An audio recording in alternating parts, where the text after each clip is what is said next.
जी, इस वक्त गंदम की फसल पक कर तैयार हो चुकी है। हुकूमत की तरफ से भी खरीदारी की मुकम्मल तैयारी की जा चुकी है।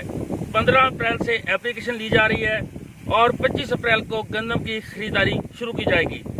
इस दफ़ा हुकूमत ने पॉलिसी बनाई है कि एक जिम्मेदार फर्द को 1000 बोरी दी जाएगी। जो 1000 बोरी दी जा रही है, असल में ये मिडल मैन को प्रमोट करने के लिए दी जा रही है। जो व्यापारी हजरात हैं वो छोटे जिम्मेदार से गंदम 1250 और 1300 के करीब खरीद रहे हैं, जिससे किसान का इस्तेसाल हो रहा है। हुकूमत को चाहिए कि वो जो पुरानी पॉलिसी थी उस पर अमल करते हुए छोटे जिम्मेदार को भी बराबर, जो बड़े जिम्मेदार के बराबर सलूक किया जाए। जो शुरू से पॉलिसी थी कि एक किसान को 200 बोरी से ज़्यादा बोरी नहीं दी जाती थी, वो पॉलिसी अच्छी थी। लोग कह रहे हैं, जिम्मेदार कह रहे हैं कि छोटा किसान पिस कर रह जाएगा अगर इसकी पॉलिसी चेंज ना की जाए।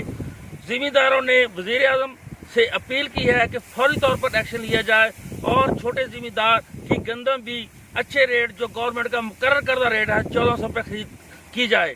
छोटे जिम्मेदार से इस वक्त जो व्यापारी है, मिडल मैन है, वो 1250 और 1300 के करीब गंदम खरीद रहा है। 100 रुपए का फर्क है, जिसकी वजह से जिम्मेदार परेशान है और वो हुकूमत से मुतालबा कर रहा है कि दोबारा पॉलिसी को रिव्यू किया जाए ताकि जिम्मेदार को भी फायदा हो सके।